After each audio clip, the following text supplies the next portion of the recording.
You are listening to the Baobab Project. Hello and welcome. Thank you for joining us under the Baobab tree from wherever you are in the world today. We are joining you from Halifax, Nova Scotia. We've got so much to explore, from culture to lifestyle to health, relationships, education, and so much more. Now over to our podcast host for today. Welcome on to the Baobab Tree. Today, we're talking about African Heritage Month, why it matters. And normally, I'll be the one doing the investigation. But today, I'm on the hot seat. I'll be interviewed by Stephanie Hughes, and I'll ask her very shortly to introduce herself and to take the reins, because she's the one that will set the stage for us on this topic and guide us throughout the conversation. I hope that those who are listening will learn from our conversation. And by any means, if there's any way that you'd like to contact us and have further discussion about this topic, African Heritage Month, why it matters, please feel free to just reach out to my office, the Black Student Support Office here at Mount Saint Vincent University, or you can reach out to any other area that are involved in celebrating African Heritage Month or play a part in the celebration. This month is usually celebrated in Canada in February, Canada and the US, and I hope that you've had a happy African Heritage Month thus far. Today is the last day of February 2022, and we had a long list of events that I'm sure we'll discuss in this episode. So I'll hand it over to Stephanie, who will then proceed with questions and introductions. Awesome. Thanks so much, Randy. My name is Steph Hughes, and I'm a graduate student in the program of lifelong learning here at MSVU. And I'm doing my practicum this year, which is to support Randy and the Black Student Success Office in sort of coming up with great podcast episodes for Under the Baobab Tree. So it's really a pleasure for me to be here on the last day of African Heritage Month to turn the tables on Randy and ask him some questions about what is African Heritage Month and why, in fact, it matters so much. It's a real privilege for me to be able to do that. So thanks, Randy, for giving me the opportunity. So my first question really is for folks who might not be familiar with African Heritage Month, or as it's called in some places, Black History Month. And I'm wondering if you could just give us an overview of what is African Heritage Month. Thanks, Steph. And I think if you ask 100 people what is African Heritage Month, you'll get 100 different answers. So today I'm hoping that my answer will coincide with at least one person. So there are some similarities. I am relatively new to African Heritage Month myself, and I'm sure I'll have the opportunity to discuss why later on. But it was always known as Black History Month in North America, dating back in the 1920s, 1926, when Harvard-educated African-American historian Carter G. Woodson proposed setting aside a time devoted to honor and accomplish the accomplishments of the African Americans and in the heightened awareness of history in the United States. So this actually spilled over into Canada, into the United Kingdom, into the Netherlands, and Ireland.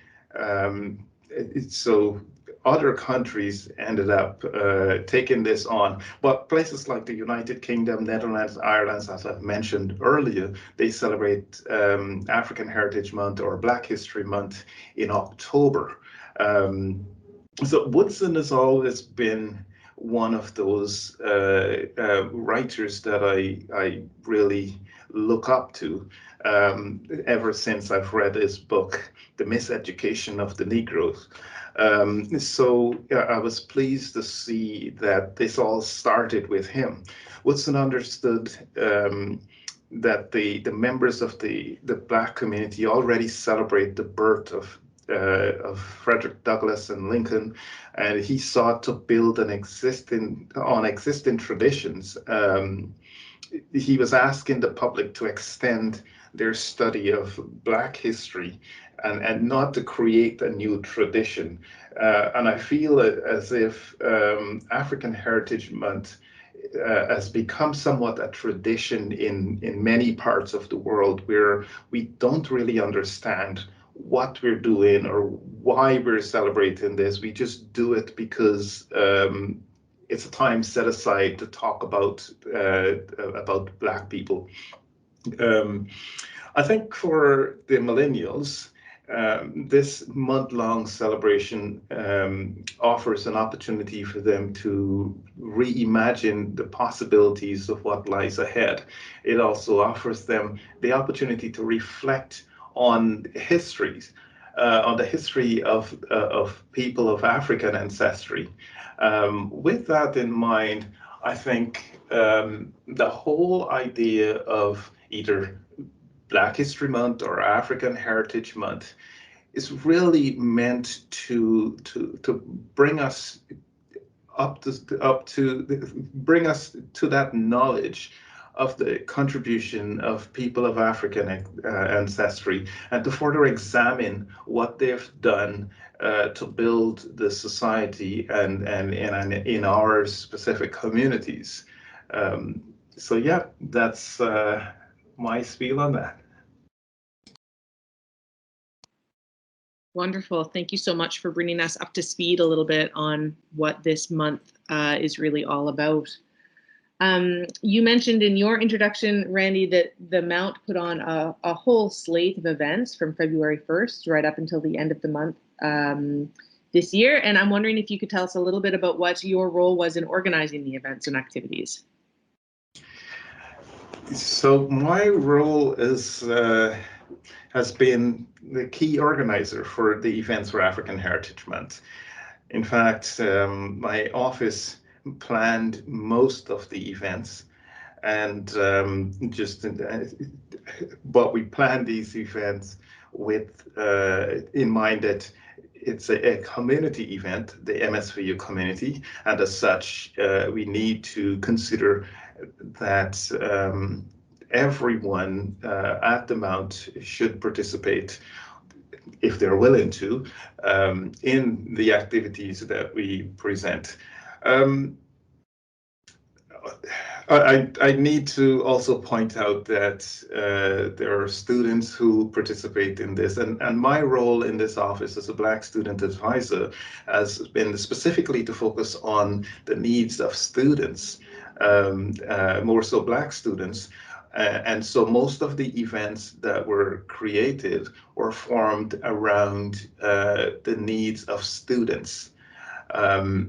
It also means that there are so many other stakeholders on campus that would be involved and did get involved in this year's celebration, which I'm really happy to say that the Mount community really came together this year. Not that they haven't done in the past, but they came together this year in so many ways. And many of those who participated did not receive the kind of acknowledgement that I received. And I just want to thank the entire Mount community for participating in whatever ways possible, from folks finding me speakers, from folks participating in events. You know, there's so many ways that the Mount community participated in this. So me at the and my office at the forefront really did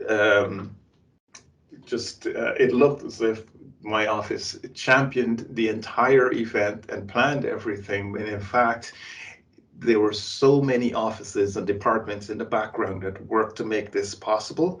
And I'm thankful that they did rally around my office to have a beautiful event set aside for the Mount community this year, 2022.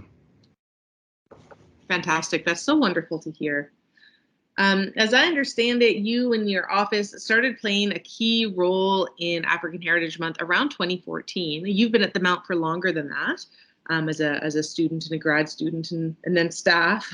So what have you seen as the evolution of African Heritage Month at the Mount in the time that you've been there? Well, When I first came to the Mount in 2003, this African Heritage Month phenomenon was kind of strange. I had no idea why, and I believe it was just a week, I believe. I don't think it was a month back then. In fact, it actually felt like a day and then turned into a week and then a month. So, and then we hear the decade for people of African ancestry. So these times have been stretching for a long, as time goes on. But I later learned that it started as a week, but it seemed as though the month did something for a day.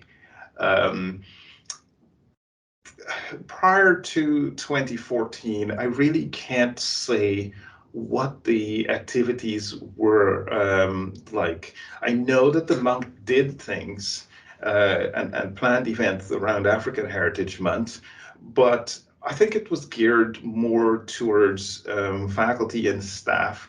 And as a student in the early 2000s, I really didn't get that much engaged in activities planned around African Heritage Month, or maybe it was a case whereby there was that lack of interest in terms of I did not understand the need to celebrate African Heritage Month, and this is something that I'll talk about later on.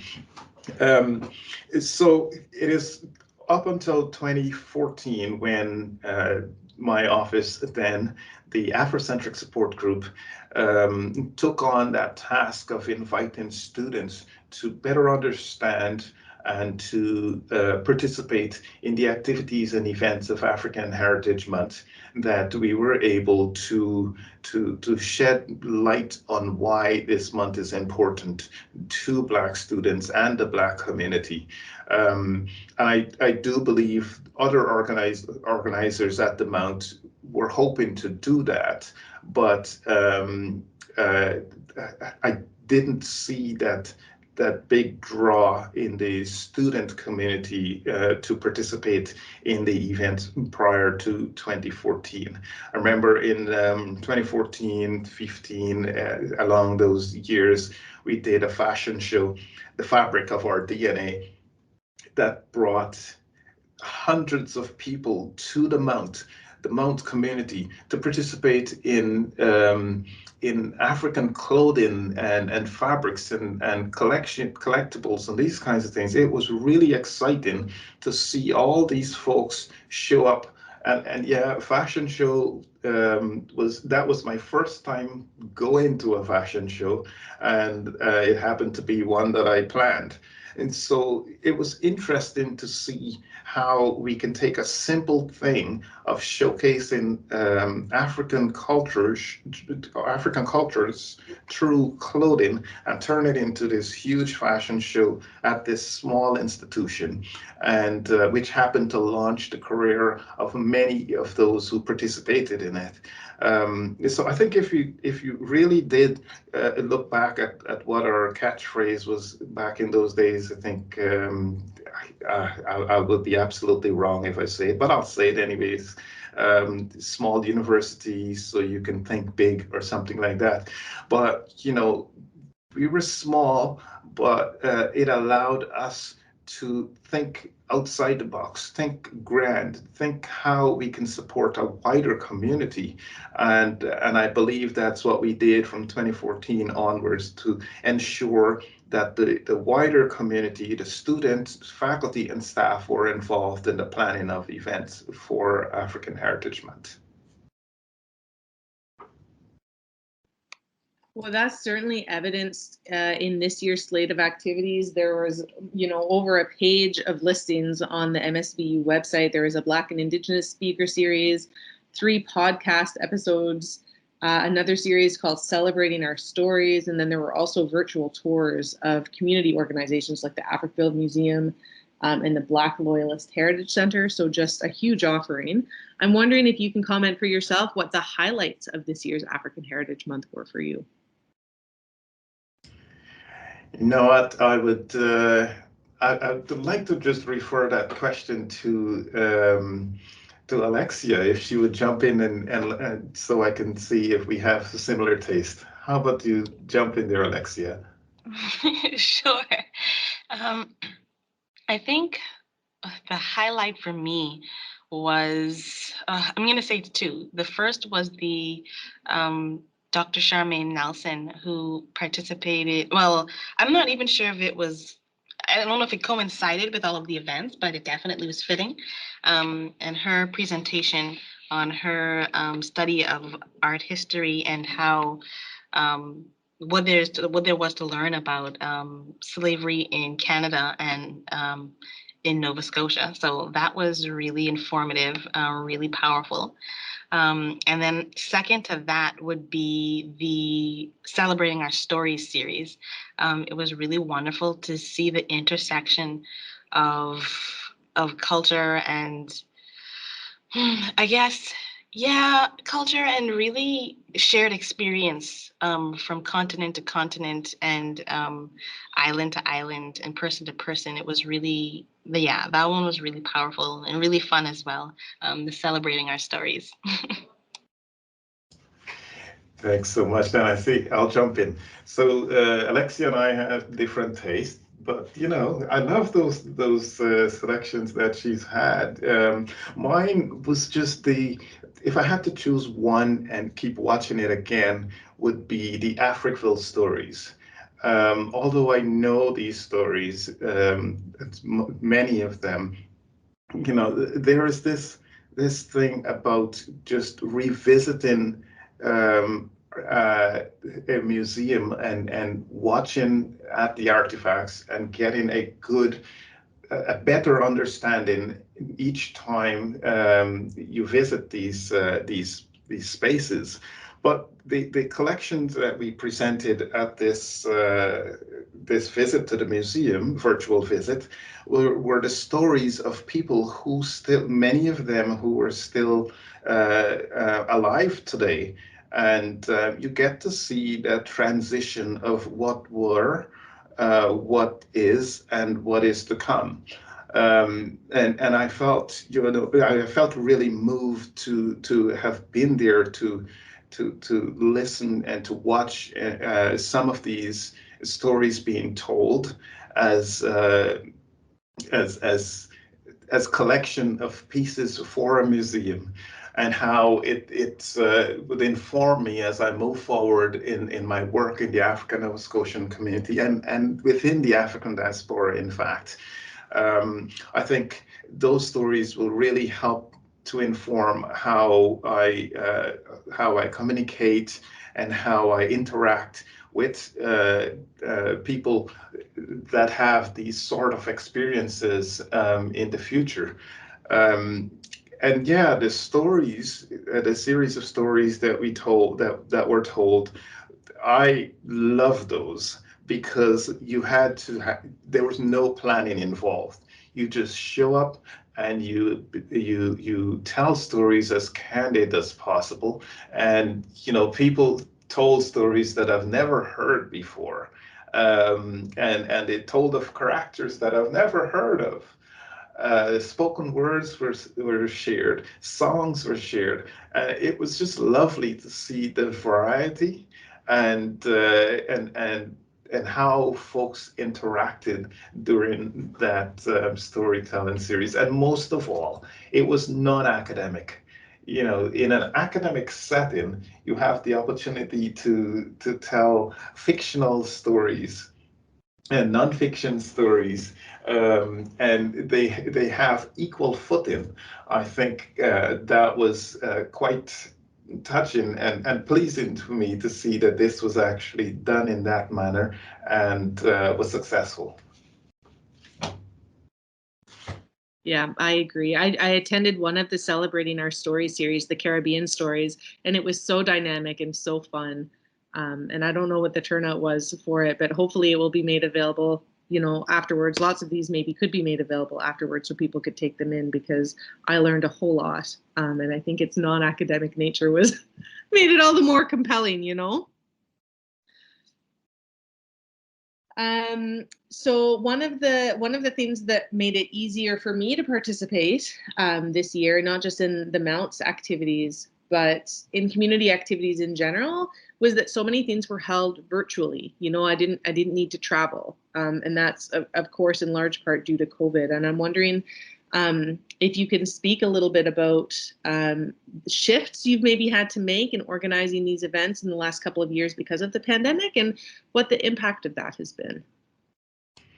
Thanks. That is a really nice question, and I'm glad that that was shared, because there are many folks who will talk about COVID in a negative light. This is a positive story out of COVID for me. In fact, I think we were able to do more during COVID because everything was online, and more so that people had an opportunity to interact more with technology over time. So from 2019 to 2022, you know, with that level of interaction with technology, it allowed us to easily transition from one to the other. Most of the events, actually none of the events that we did this year were planned. We had up to January this year, January 2022, we only had in-person events planned, and they weren't hybrid, they were in person. And they couldn't transition to online events that easily. So we were stuck in the second week of January, and quickly, a group of us just quickly looked at what can we do to quickly shift from in-person to online, and that list of events came up. And I got to say that, you know, in typical years, we will only do 2 or maximum 3 events during African Heritage Month.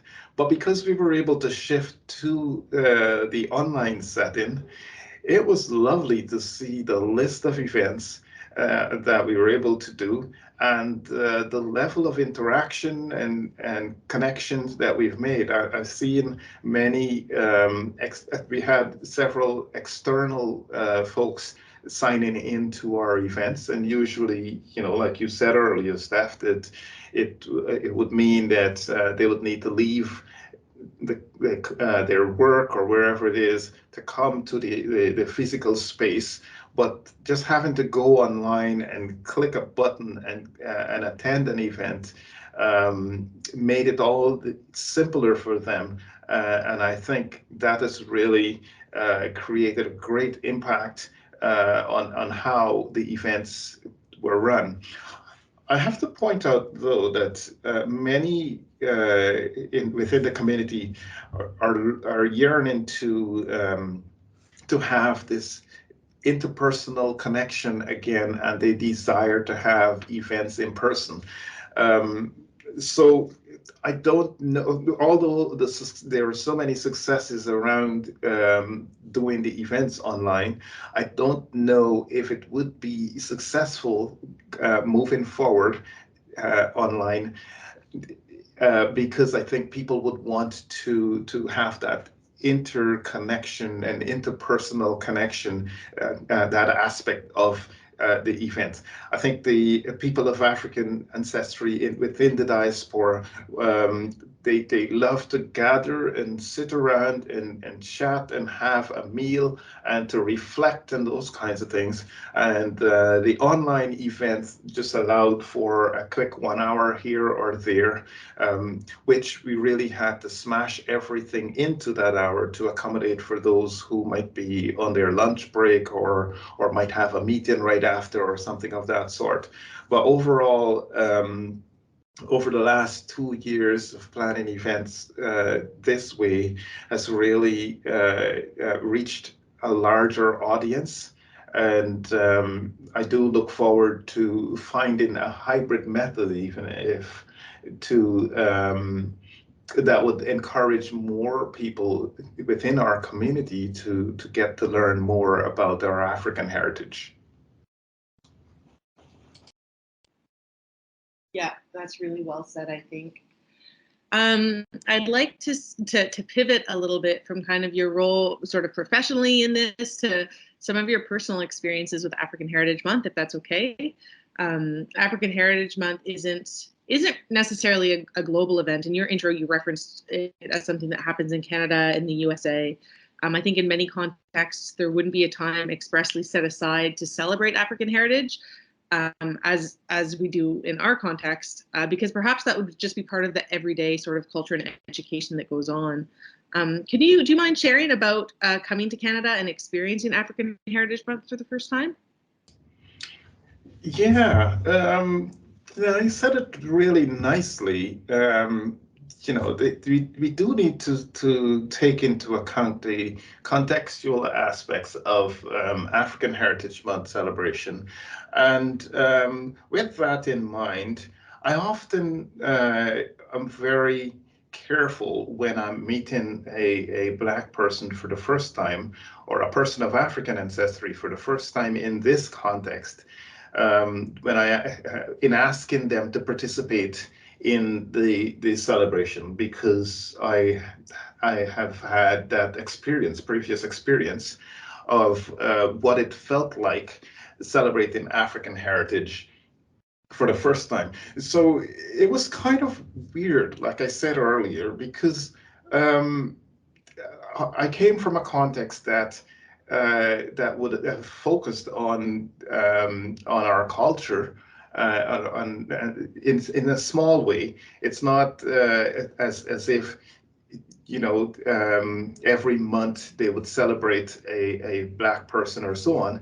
It's more like a day that they'll have a day set aside, like something like Martin Luther King birthday and those kinds of things. So those days are set aside in my context, where people would recognize individuals, but recognizing the whole people, and saying let's celebrate the history of these people was not something that was present in my context, and I'm very cognizant of that fact, and aware that many students might not be enticed or interested in participating in any of the events at all. But and as such, I do give the opportunity for them to learn. Learning, I guess, it's important because familiarity breeds contempt. And if you are in a Black context, or living in a country that is predominantly people of African ancestry, then you would often just ignore those things that are normal.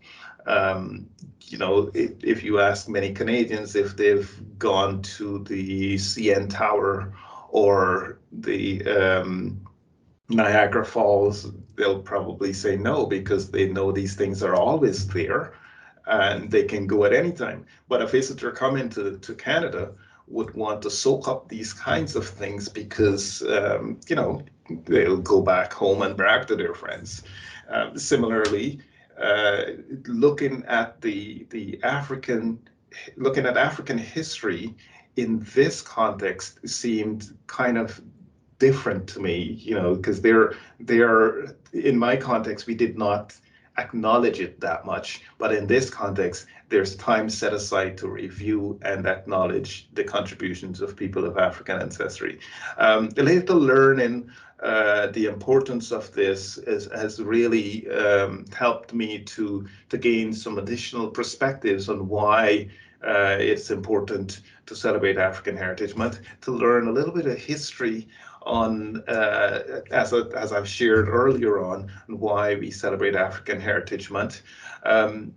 But more so, I think it really does help to empower those groups of Black people that sit on the fringe of society. It helps them to understand, well, it offers them this possibility of what lies ahead by just looking back. If we think of the Sankofa bird that is common in Western Africa, you as you move forward, and you think of the possibilities ahead, you should be able to look back and see what your people have done and how they've contributed, and see those as possibilities moving forward. And I think that's what coming into this context and learning about African heritage has done for me. And I'm hoping that those who are learning about it for the first time, and again, it doesn't matter what race or creed or color you are, learning about it for the first time, you should recognize that this history is not Black history or people of African descent history. It's more so Canadian history that is being shared. Um, in wrapping up this answer here, what I quickly realized is that I have become so much more knowledgeable in this aspect of Canadian history than so many Canadians, which is a shame, because Canadians should be able to tell me about they're able to tell me about the founding forefathers, but these founding forefathers have often left out a large chunk of the stories about the founding forefathers have often left out a large chunk about other people. And I see this gap, that I've often experienced, is being filled when we have things like like African Heritage Month, where people are able to come and infuse these kinds of knowledge into society and into this culture's ways of thinking, to help us to better understand the entire context, but more so with a focus on the African culture. It's really Canadian history. I love that. That's so important to think about as we consider these occasions, because that's so true. Let's see here. So, okay, so I guess sort of following that a little bit, and maybe you've alluded to this in your answer, who do you think is impacted the most or influenced the most by these events, African Heritage Month events on campus? Who do you think that this is for?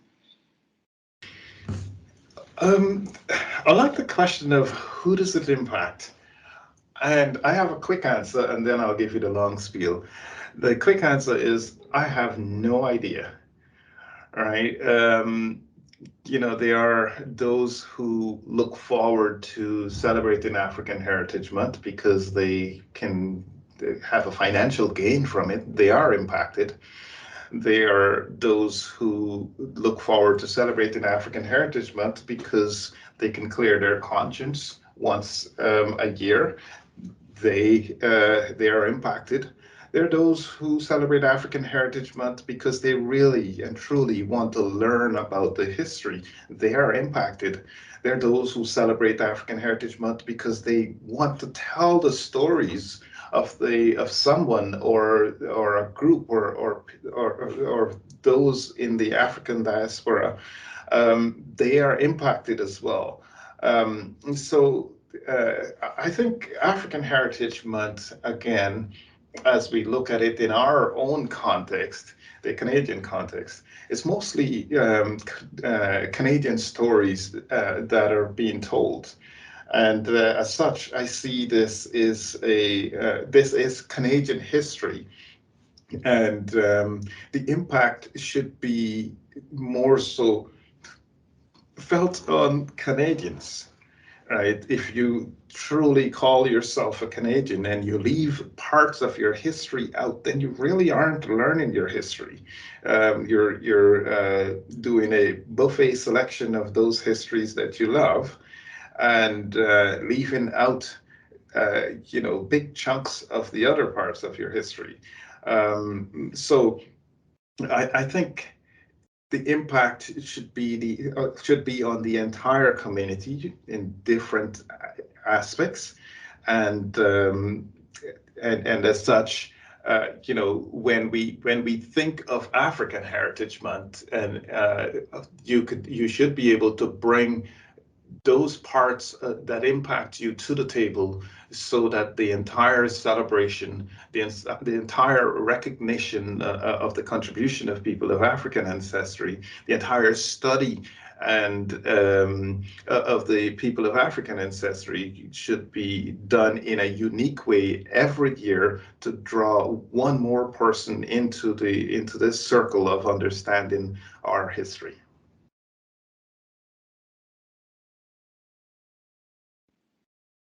Mm-hmm.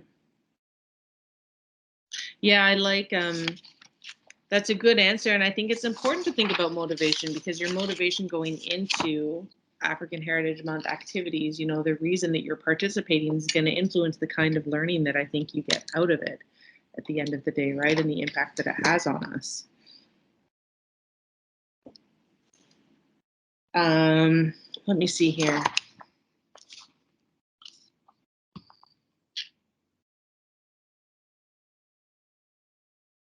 Well, if I might, maybe I'll volunteer off of that answer a little bit. I was just about to ask you similarly, about your perspective of African Heritage Month, and how did it impact you this year? Maybe you can reflect on previous years, if you had celebrated, and just talk about how it impacted you this year. Well, I think so. I'm a white settler, and I think speaking for myself and speaking for some, the folks that I know who are like me, I think that African Heritage Month is a really positive thing. I don't know anyone who would contest that.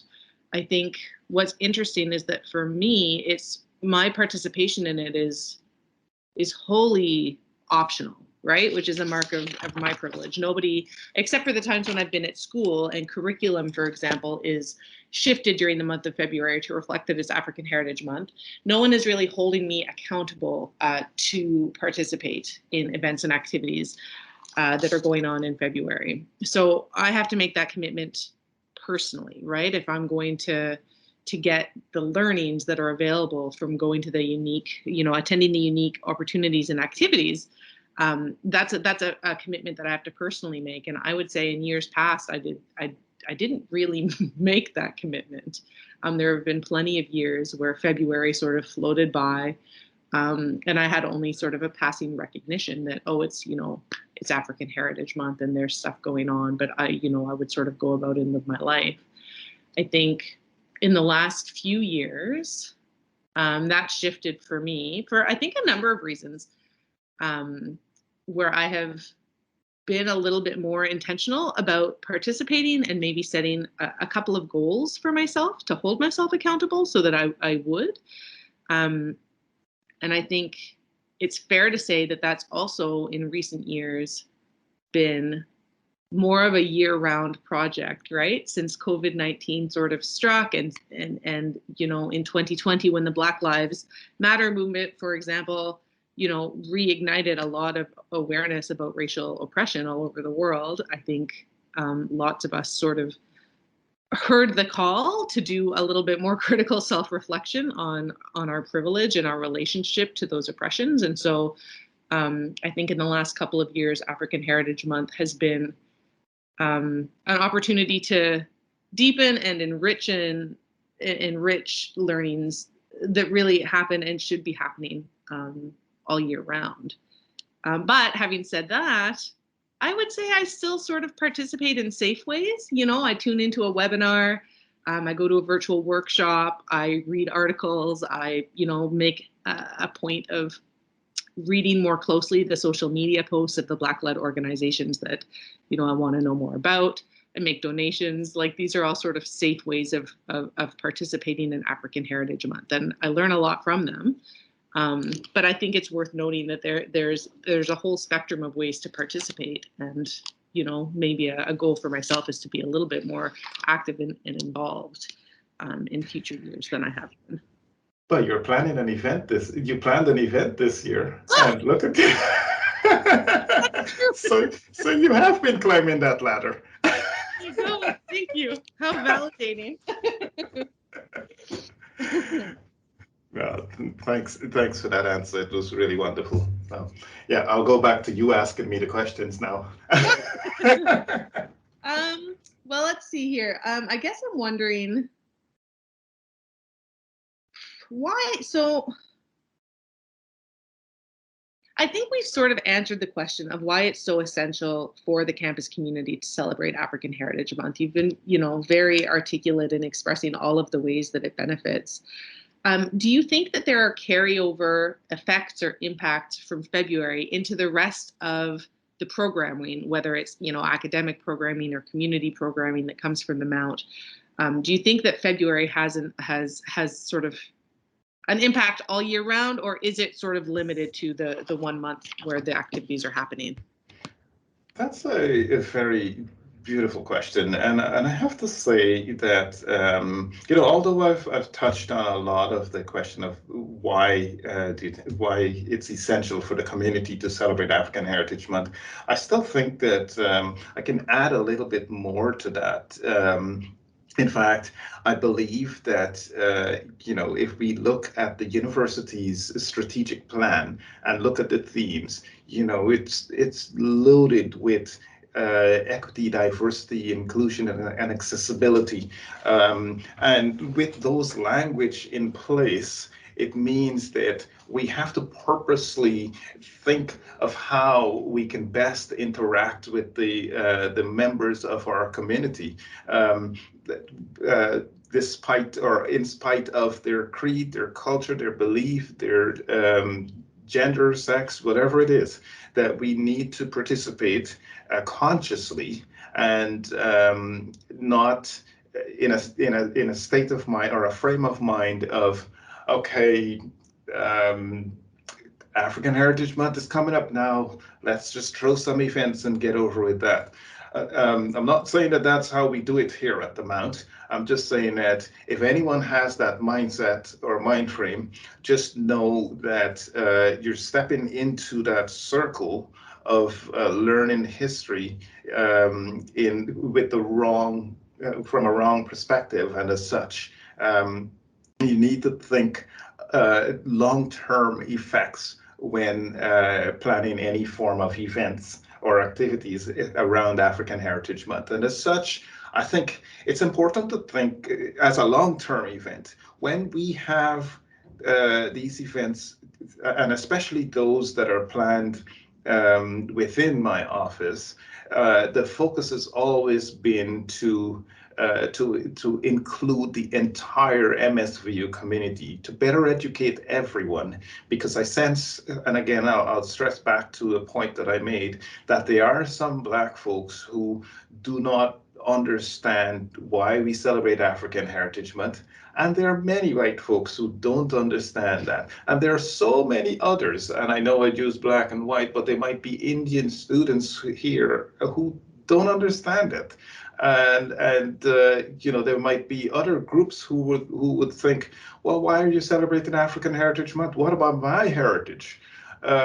So I think what we really do need to do during this month is make it truly a teaching and learning moment, and reflect on those aspects of the conversation that we have had, to see which one of these would best educate our community moving forward.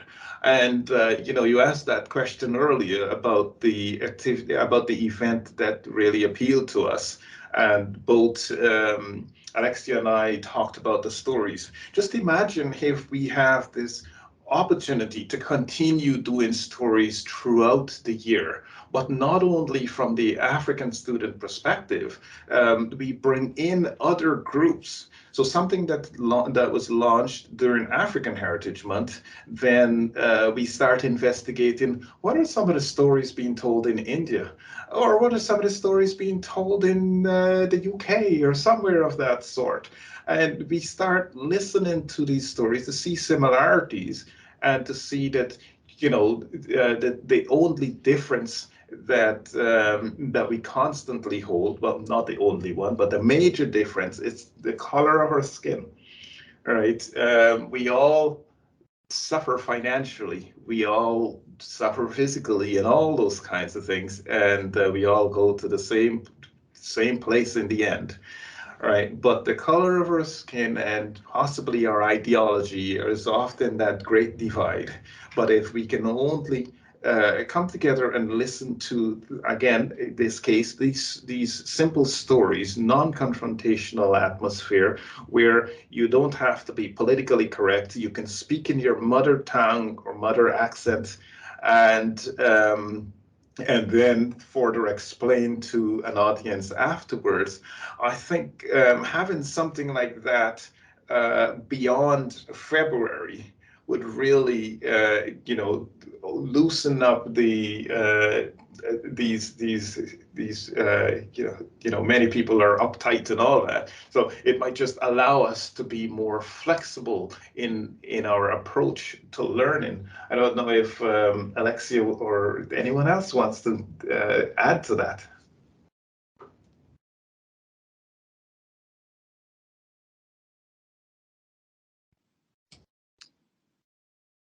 I don't see anyone coming off their mic, so I'm just going to give it a couple more seconds if people are composing thoughts.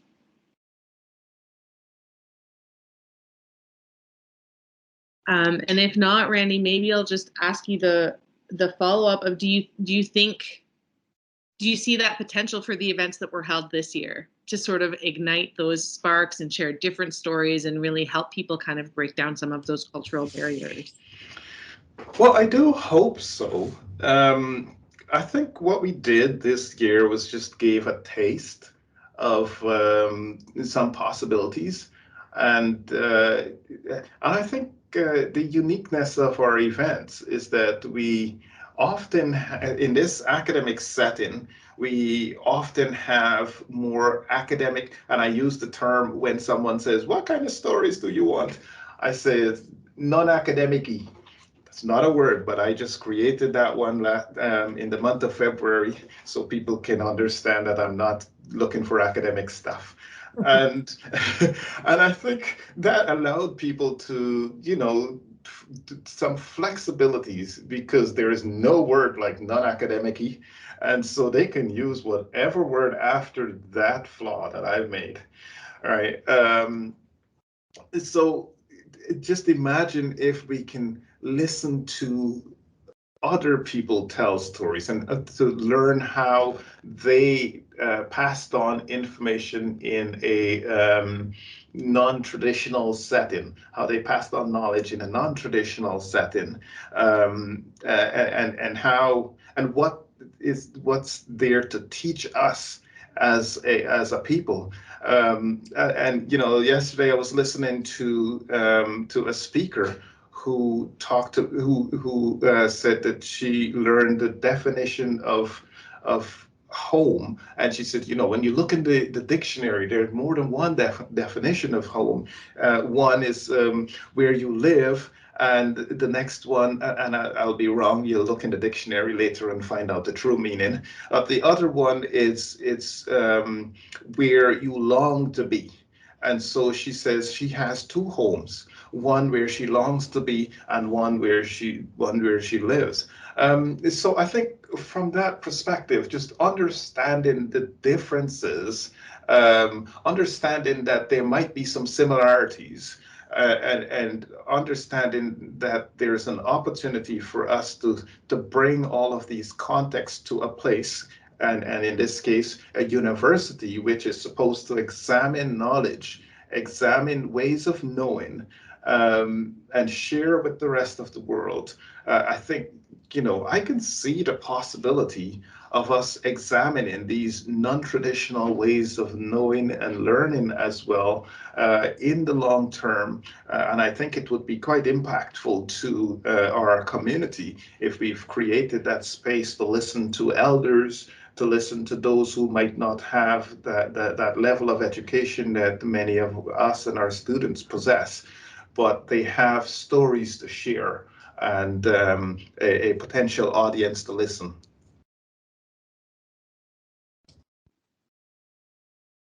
It's pretty clear that since 2014, the slate of activities offered on campus for African Heritage Month has just been, really high quality. I think one of the mistakes you can make when someone asks you to do something is to do it really, really well, because they're never going to let you stop doing it. So on the assumption that you're going to be in this as an organizer for a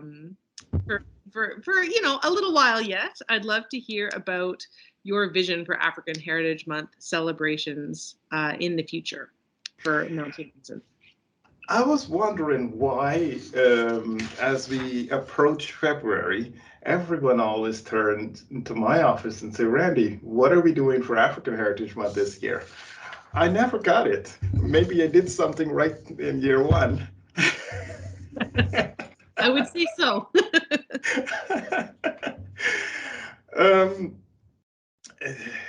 So I think, could you ask that question again? I totally forgot. Sure. No problem. Assuming that you'll be here for a little while yet, do you have a vision for what African Heritage Month celebrations could look like in the future? Something that you haven't had a chance to do that you'd really like to tackle or create? Yeah.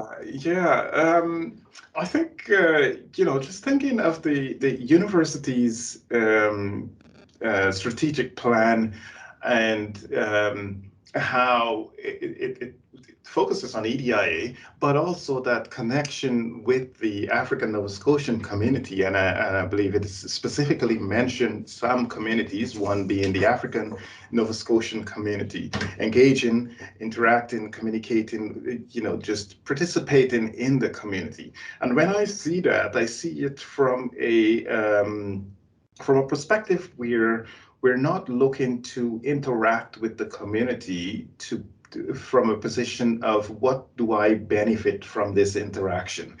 So I think from that perspective, if we use this opportunity not necessarily during African Heritage Month, but if it happens to be this month where we really examine all knowledge, to better educate our community around us. I think it will be great, whereby we not just have these public presentations and so on that is so steeped in academics that the average community member would just brush aside because they don't understand what we're speaking. I think if we have a more community-minded setting, we would then not necessarily host our African Heritage Month event at the Mount, but more so to interact with the community. We take the event to a specific community. It may be a small rural Black community, and in saying that, we do have 52 Black communities across Nova Scotia. Right. So what if we take some of our events and activities and host them from these communities? I think that would be groundbreaking, given that we see that doing the event online is successful. What if we, just going to our community and having the internet access and being able to do a hybrid version of our events would make it so much more interesting.